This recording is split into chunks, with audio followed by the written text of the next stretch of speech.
News 10 Today with Lori Gilbert and Terry Riggs. And welcome to News 10 Today here on a Monday morning, wrapping up our trip here in Washington, D.C. We actually went up the road, I guess you could say, to Baltimore. We're here at the harbor, and Walt Lovell joins me here. And Walt, before we talk about the parade, what a great trip it's been this week. Outstanding trip. Students have been just really having a good time and have performed. I couldn't ask for any more. Could not ask for any more. Yeah, we had a good time here this week, and I appreciate the being able to tag along here. Let's talk a little about the parade. I tell you, you would think we were in Chicago as much wind as we had on Saturday. Oh man, we had like 40-mile-an-hour winds, and our poor little banner carriers were really pushing uphill all the way. They were having a tough time. You had some good people around you. You had the cast of Chicago behind you. You had someone in front of you. Well, Thelma Houston stopped and performed twice for us at the beginning of the parade, and then at the end of the parade. And hopefully, we'll see how we came out on TV. You'll know more about that than I will. We will. And of course, real quick, let's talk about what one of the Elko High School band kids had to say before the parade. Well, the band's here at the Cherry Blossom Festival in Washington, D.C. We're just about ready to step off. Still have a little while left. Looks like it's a great festival, and we're looking forward to being a part of it. We've had a great time here in Washington, D.C. We got to walk around the Smithsonian and see a lot of the monuments here. It's a really great experience to come and see a part of things that you've only seen on TV and in pictures. The best experience so far has probably been the museums. It's been a very long time since I've been in museums that have been that well kept and got so much history, and it's fun to go walk around and see. So your kids were jazzed up and they're really excited, and what a great opportunity for these kids. Oh yeah, I mean, we saw every part of American history we could see and cram into like 4 days, 3 days, it was great. And then performing, the naval people were just amazing at the Navy Memorial, and also the Jefferson Memorial people. They were just really excited about the band, and the band played so well. I'm so pleased. Yeah, they had a great crowd, and here's what the folks said from the Navy Memorial about the Elko High School Band. We will make the presentation at this time.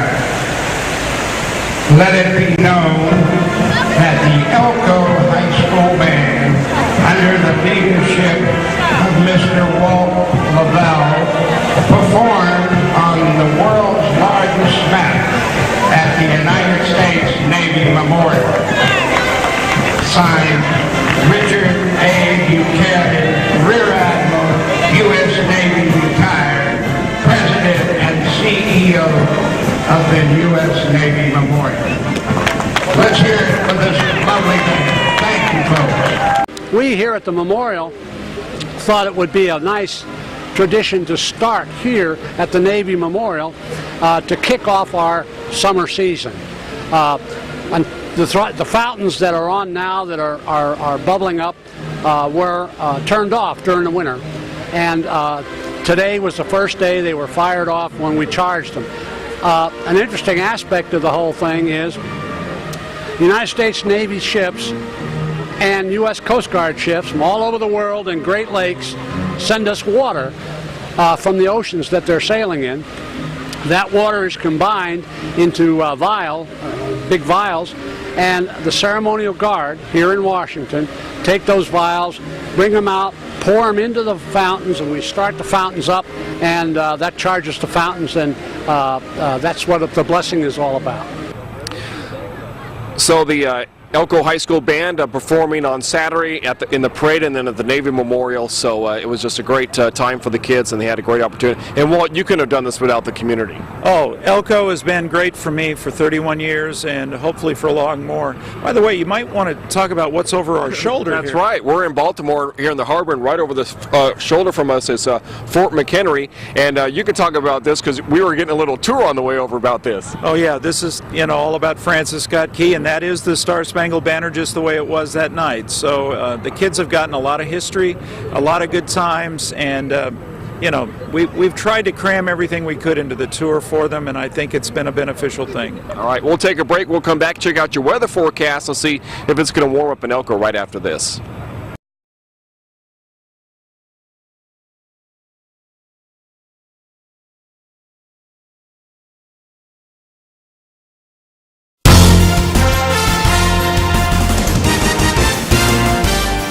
And now, your News 10 Weather Plus forecast with Terry Ritz.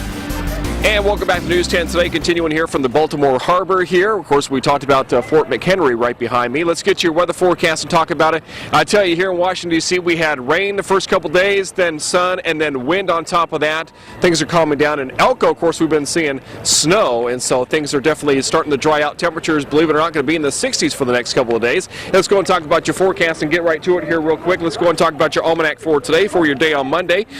54 is our average for this time of year. We're going to be a good 12 degrees above that for today. Go back to 1972 for your daytime high, back to 89 for the daytime high of 72 degrees. Let's get to your forecast for today. We are looking at mostly sunny skies, temperatures in the 60s for daytime highs, 62 in Elko, 63 in Spring Creek and Wells and Carlin. We'll see daytime highs in the 60s as well. For overnight tonight, we'll see temperatures dropping down in the 30s. Partly cloudy for your day on Tuesday, as we'll see a partly cloudy skies, so 66, and then rain comes in the forecast beginning on Wednesday for the daytime high here. And so we are going to wrap it up here. Coming up next will be our interview with Senator John Anson. But Walt, I know I appreciate the trip. We had a great time here, and give people an opportunity back home to see the Elko High School Band in action on the road. Well, we're really glad you came along with us, and Gene Russell was with us taking great pictures. We had great parents with us. We had one of our administrators with us, Rod Bryson. I think he had a good time. And we just want to thank everybody in Elko for helping us out with this. That's right. We thank everybody to help make this trip possible, and hope you enjoyed the coverage here. Coming up next, my interview with Senator John Anson right here on News 10 Today.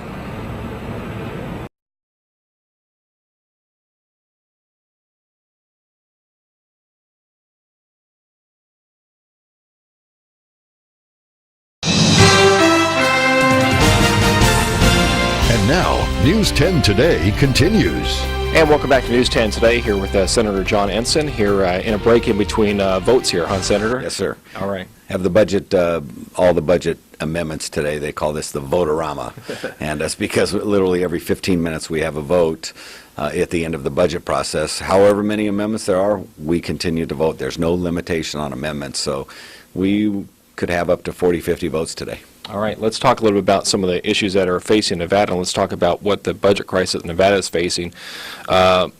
Washington, D.C. basically handed Nevada $1.7 billion when this is all said and done. What are your comments to those back in Nevada that, they should accept this money and, of course, fund education first? I would assume would be the top priority. Well, Carson City, those folks have a much tougher job even than we do up here because they have to balance their budget. It's required under the state constitution they balance their budget. Unfortunately, up here we just print money. We just, we borrow from our children's future, and I'm very concerned about that debt. That's a much bigger threat than anything that is going on right now in the state of Nevada or in the country. But, as far as, what folks in the state legislature are going to do, I try to stay away from telling them how to do their job so that they don't tell me how to do my job. What they're going to accept, with whatever strings are attached, that really is up to them. Obviously, education is a top priority of mine. It has been throughout my political career because education is the future, and I believe that we need to reform our schools in such a way that they're actually teaching what the kids need to learn for the 21st century, and too much of that is not going on today. We're trailing the rest of the world, especially in science and math education in our K through 12 system. We've really fallen behind the rest of the world, and we need to reform that in a way that prepares kids for the 21st century. Would you add in higher education to that category? Well, higher ed in the country, in the United States, is the best in the world. K through 12 is not. K through 12 is one of the worst in the world in the United States, including our state of Nevada. There are good teachers, there's good schools, but overall, when you look at the whole system, higher education, everybody from around the world wants to come to America to go to college and university. People don't want to come to America, by and large, to go to K through 12 system because most of them have better systems because they actually stress more on science and math because they don't just have education majors teaching science and math. We actually, which is what should be happening in America, we should have science and math majors teaching science and math. The rest of the world does that. Here we have education majors, and that's not where their passion is, and so we're not doing a good enough job, and we need to reform that. But we're also not keeping our kids in state when it comes to college. They're wanting to go elsewhere, so we have to bring up our higher education standards. Are you on board with that? Oh, there's no question. I mean, we are competing for future jobs based on how well our kids are educated, not only K through 12, but up into the universities. And so our universities, our community colleges all need to continue to raise their game. That means, some of it means funding, but some of it means vision too, as far as where the universities and the community colleges are going to go in our state. And it's important that folks focus on the jobs for the 21st century, even in our colleges and our universities. It's really important that they do that. Okay, and we were talking earlier about some funding that Elko County got, so the school district there seems to be in pretty good shape, but they're waiting for the stimulus money. Are you for the stimulus money going to the state? And I mean, we talked about this at the beginning, but I mean, would you be in favor of Nevada saying yes, we'll take it? Well, I'm not going to, tell Nevadans whether they should take the money or not, because when you look at the strings that are attached with certain funds, for certain funds, it's obvious, take those. But other things, the strings may put us in a further bind in the future. So I'm not going to, tell the Carson City legislatures or the governor what they should do with the money. The bottom line is that we need to fix the overall economy. If we fix the overall economy, Nevada's economy will come back quickly. And that's what my focus needs to be up here. And unfortunately, I think the stimulus bill that was passed can do some short-term good, but I think it's going to do more long-term harm because it's passing a huge debt onto our children and our grandchildren. They're going to have to pay higher taxes in the not too distant future. All of us are going to be paying higher taxes, and now combine that with the president's budget, which averages almost $1 trillion in deficits per year for the next 10 years. Really an outrageous amount of debt that the country cannot sustain. Our economy cannot sustain this kind of a debt that we're building up. Doubling the national debt in 5 years, tripling it in 10 years. It's going to turn the United States of America into a banana republic. We need to actually give people more of their own money back, live within our means, do what Carson City is doing, do it what every local government's doing, every family's doing, every business is doing, and that is to live within your means now. It's time to tighten the belt. The only place that isn't tightening the belt is Washington, D.C. Yeah. Of course, Elko, finds themselves in a little bubble, and I'm sure as you go around, people will say, why is Elko's economy striving so well? And of course, you're a big supporter of the mining industry, and that's one thing that's keeping our economy strong in Elko County. Yeah, there's no question. The price of gold right now has been good for several counties, rural counties in Nevada, and Elko County being the strongest probably of any of the counties in Nevada right now. And having just recently been up there and talking to folks, it is, they told me if they didn't have, television and cable news and all of that, talking about how bad things are, they wouldn't even know that there's hardly a recession going on. But we all in our state, we live and die as far as budget numbers with how the gaming business does. Even though mining is important to the state, it's dwarfed in compared to the amount of tax dollars that are generated by the gaming business. So we need to have a healthy, vibrant tourist economy in our state, and that's only going to happen when the overall economy in the United States is healthy, because if people don't have disposable income, they can't go take vacations and do business travel to do conventions and the like. Broadcasters have been up here all week long, and you just made a nomination just this week for one of our fellow broadcasters in Elko, the owner of Elko Broadcasting, Paul Gardner, his nomination to the FCC. You want to talk a little bit about that? Well, anytime a Nevadan who's qualified wants to come and serve at the federal level, I think it's important for myself or other office holders here at the federal level to make sure that they get the consideration. It doesn't guarantee that they're going to get the nomination, but it certainly at least makes sure that they're in the mix, that they're looked at, their qualifications are looked at, and that's why I wrote a letter in support of Paul. He certainly has a long history in broadcasting, and we need people with common sense on the FCC, because the FCC, a lot of people don't know how powerful the FCC is today and how much of the economy the FCC can influence today. And we saw what happened with the DTV transition, didn't we? Yeah, the DTV transition, being delayed. There's going to be problems when we transition over, no matter what the date is. We probably shouldn't have delayed it, but it was delayed, gives people a little more time. There's going to be some problems, and as soon as the transition happens, then the problems get worked out. People want their televisions. Under the digital transition, well, people are going to see who have just a normal antenna. Once they, get it all kind of fine-tuned, they're going to actually have a lot better television signal, and they have more stations. They're going to have a better product than they did before the digital transition. And we just transitioned last week, by the way, to because our analog transmitter went out. So people are already seeing that in Elko, so that's good. Senator, I know that's long for you to go there, so appreciate your time, and we appreciate your support of broadcasters in Nevada. I think it's important that people know that we have support here back in Washington. Thank you. Good to be with you. All right, we'll be back with more News 10 today right after this.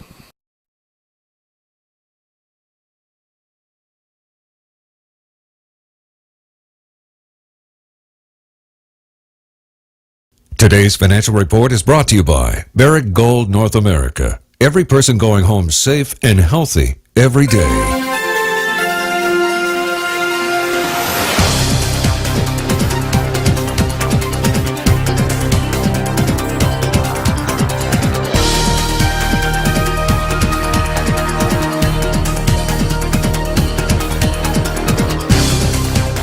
Welcome back to News 10 Today. Candidates seeking Elko City Council seats will square off in a June 2nd contest. The top 2 vote-getters will advance to win a pair of at-large seats. Among the candidates who filed in advance of Friday's deadline, 2-term Councilman Jim Connor seeking a 3rd 4-year term. Incumbent Councilman Jay Elquist is also seeking re-election, and joining the race, retired city worker Vern Concher. He's making his first bid for elected office. Yeah, this would be my 3rd term, and it would be the last one. What I'd like to see happen is I'd really like to see the planning for the youth center continue so that someday we can build it when the funding's available. I'm looking forward to talking to people throughout the season. I mean, I talk to people all the time, but I'm looking forward to this campaign season.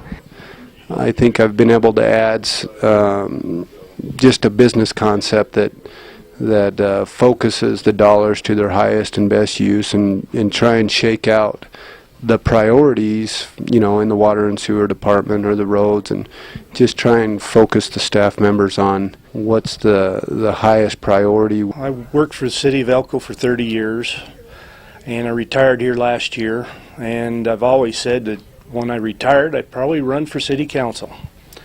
And I look out there at the city and see there's needs in the community that, maybe I can give direction to in the future. Now, the last day for any candidate having second thoughts to withdraw is tomorrow.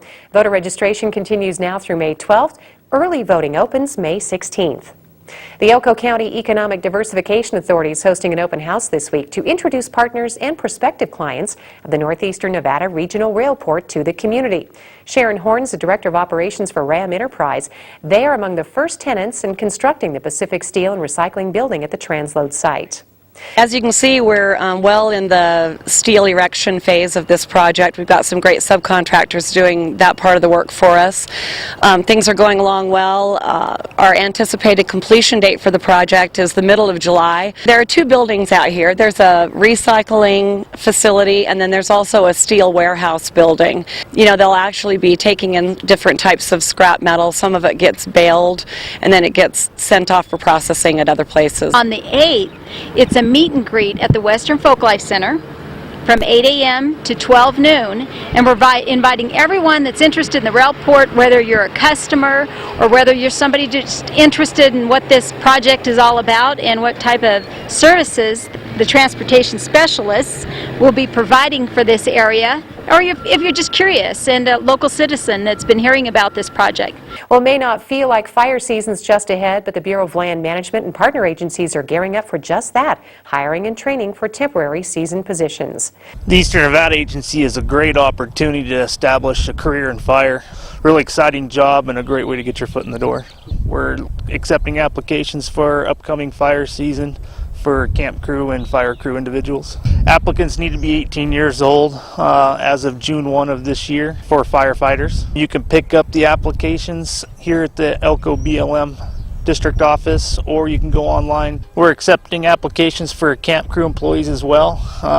Camp crew employees can be 16 years or older. Camp crew people come in, they help mobilize an incident. Firefighters will go through qualified training prior to being sent out. As a firefighter, you'll travel throughout the western United States. From 8 a.m. to 12 noon on April 8th, we'll be having a hiring fair down at the Great Basin College. Please come by and talk to us. You can find out more at the Great Basin College Career Fair on campus Wednesday. Well, volunteers are finalizing plans for the annual Cleanup Greenup Take Pride in Your Community Day. It begins with a community tree planting and ends with tons of trash and recyclables scoured from the lands. Elko Cleanup Greenup is coming up. It's going to be on April 25th, Saturday. We hope everybody can take part in this in one way or another. The recycling effort will instead of being at Walmart, it's going to be at Elko Sanitation on Silver Street this year. There are a number of reasons, but one of the reasons is that they will have to move the material less often, and they will be accepting cardboard, not anything waxed, any kind of paper. We're not taking glass, unfortunately. There's no real market for glass, strange as that may seem. It's a real shame.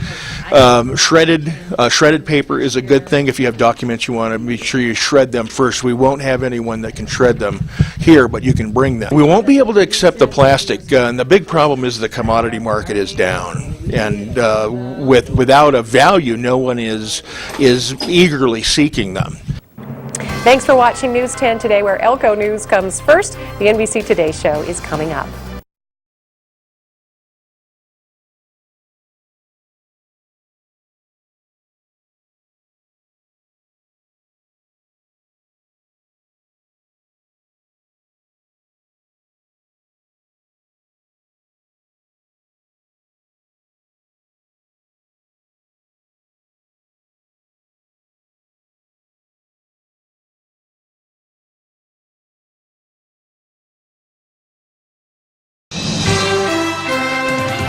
You're watching News 10 Today, where news comes first. Good morning. You're watching News 10. You're invited to meet partners in the railroad transload facility east of Elko with an open house. As you can see, we're well in the steel erection phase of this project. We've got some great subcontractors doing that part of the work for us. Things are going along well. Our anticipated completion date for the project is the middle of July. There are two buildings out here. There's a recycling facility, and then there's also a steel warehouse building. You know, they'll actually be taking in different types of scrap metal. Some of it gets baled, and then it gets sent off for processing at other places. On the 8th, it's a meet and greet at the Western Folklife Center from 8 a.m. to 12 noon, and we're inviting everyone that's interested in the railport, whether you're a customer or whether you're somebody just interested in what this project is all about and what type of services the transportation specialists will be providing for this area, or if you're just curious and a local citizen that's been hearing about this project. Here's Terry with today's Weather Plus. Thanks, Lori. I'm forecaster Terry Ritz from Baltimore, wrapping up our trip here in the nation's capital. Let's go and take a look at your weather forecast for today. Believe it or not, mostly sunny skies. Your forecast temperature is going to be in the 60s today, 62 in Elko, 63 in Spring Creek, and 60 in Wells. Your 6-day forecast, we got some rain back in the picture. We'll see that come in the weather picture by Wednesday and Thursday with temperatures in the 50s. You're watching News 10 Today, where Elko news comes first.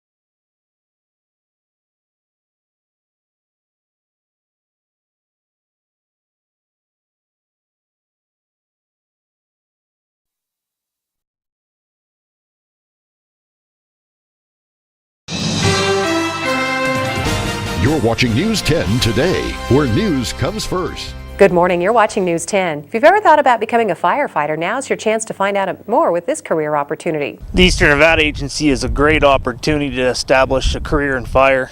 Really exciting job and a great way to get your foot in the door. We're accepting applications for upcoming fire season for camp crew and fire crew individuals. Applicants need to be 18 years old as of June 1 of this year for firefighters. You can pick up the applications here at the Elko BLM district office, or you can go online. We're accepting applications for camp crew employees as well. Camp crew employees can be 16 years or older. Camp crew people come in, they help mobilize an incident. Firefighters will go through qualified training prior to being sent out. As a firefighter, you'll travel throughout the western United States. From 8 a.m. to 12 noon on April 8th, we'll be having a hiring fair down at the Great Basin College.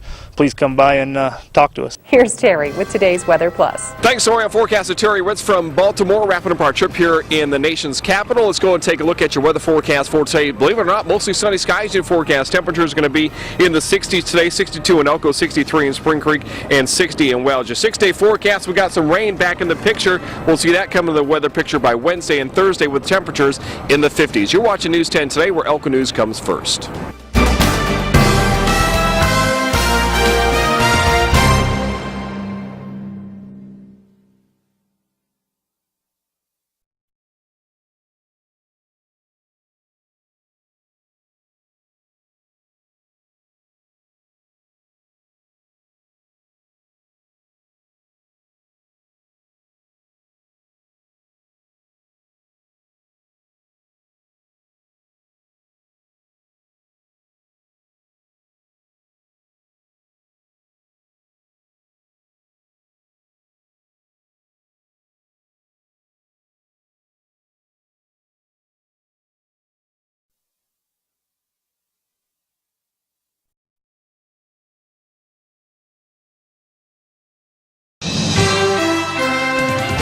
You're watching News 10 today, where news comes first. You're watching News 10. You're invited to Clean Up Green Up. Elko Cleanup Green Up is coming up. It's going to be on the April 25th, Saturday. We hope everybody can take part in this in one way or another. The recycling effort will instead of being at Walmart, it's going to be at Elko Sanitation on Silver Street this year. There are a number of reasons, but one of the reasons is that they will have to move the material less often, and they will be accepting cardboard, not anything wax, any kind of paper. We're not taking glass, unfortunately. There's no real market for glass, strange as that may seem. It's a real shame. Shredded paper is a good thing. If you have documents you want to make sure you shred them first. We won't have anyone that can shred them here, but you can bring them. We won't be able to accept the plastic, and the big problem is the commodity market is down, and without a value, no one is eagerly seeking them. Here's Terry with today's weather. Thanks, Orion forecaster Terry Ritz from Baltimore, wrapping up our trip here in the nation's capital. Let's go and take a look at your weather forecast for today. Believe it or not, mostly sunny skies in forecast. Temperature is going to be in the 60s today, 62 in Elko, 63 in Spring Creek, and 60 in Wells. Your 6-day forecast, we got some rain back in the picture. We'll see that come in the weather picture by Wednesday and Thursday with temperatures in the 50s. You're watching News 10 today, where Elko News comes first.